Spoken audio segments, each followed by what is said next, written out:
जनक की सभा में जब अष्टावक्र मुनि पधारे, टेढ़ा मेढ़ा शरीर,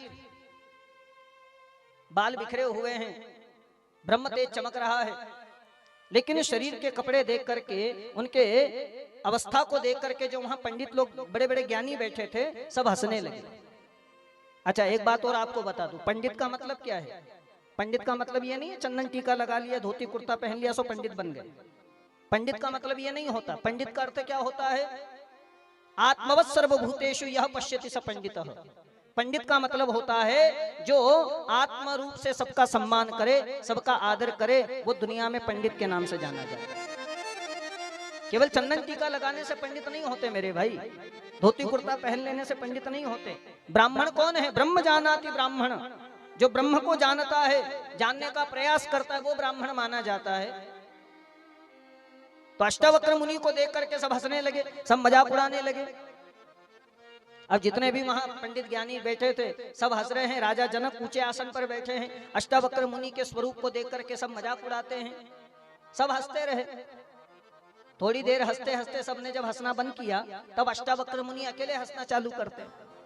अब अष्टावक्र मुनि अकेले हंस रहे हैं। राजा जनक खड़े हुए, खड़े होकर के अष्टावक्र जी को प्रणाम किया, बोले महाराज बात समझ में नहीं आई, ये सब हंस रहे हैं, इनके हंसने का कारण मुझे मालूम है, क्योंकि आपके शरीर को देख करके हंस रहे हैं, आपके स्वरूप को देख करके हंस रहे हैं, आपका मजाक उड़ा रहे हैं, इसलिए ये हंस रहे हैं। तो इनके हंसने का कारण मुझे पता है, पर आपके हंसने का कारण मुझे मालूम नहीं, आप क्यों हंस रहे हैं? अष्टावक्र मुनि ने राजा जनक की बात को सुनकर के कहा कि राजन, बताने की धृष्टता तो नहीं कर सकता, लेकिन तुम पूछ रहे हो इसलिए बता रहा हूं कि मैंने सुना था कि तुम्हारी सभा में बड़े बड़े ज्ञानी पंडित बैठे होंगे, बड़े बड़े विद्वान लोग बैठे होंगे, पर यहाँ आके पता लगा मुझे कि यहाँ तो सब चमार बैठे हुए हैं। कौन बैठे हैं? सब चमार है, यहाँ कोई ज्ञानी नहीं है।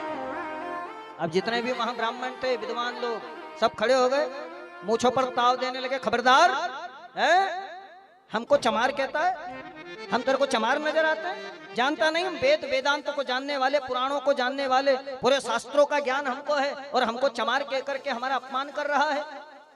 राजा जनक ने कहा महाराज माफ करना, आप लोगों ने इन लोगों को चमार क्यों कहा? ये तो ज्ञानी लोग हैं, पंडित लोग हैं, धर्म वेद शास्त्र सब जानने वाले हैं। अष्टावक्र मुनि हंसने लगे, अगर ये ज्ञानी होते ना तो ये मेरे शरीर को देख करके मेरा मजाक नहीं उड़ाते, अगर ये पंडित होते तो ये मेरे शरीर को देख करके मेरा उपहास नहीं करते। इन लोगों ने देखा क्या? इन लोगों ने केवल मेरा चमड़ा देखा, और चमड़े की अच्छी परख सिवाय चमार के कोई दूसरा नहीं कर सकता। चमड़े की परख किसे होती है? चमार को।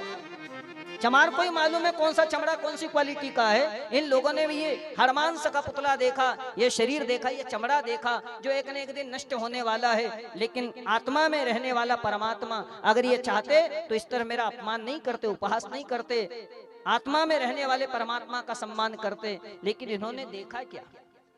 भगवान कहते हैं गीता में, ममई वांशो जीवलोके जीवभूत सनातन, दुनिया में जितने जीव हैं सब मेरा ही अंश हैं। ईश्वर अंश जीव अविनाशी चेतन अमल सहज सुख राशि, सभी में उसका नूर समाया, कौन है अपना कौन पराया, सब में वो समाया है। राजा जनक समझ गए।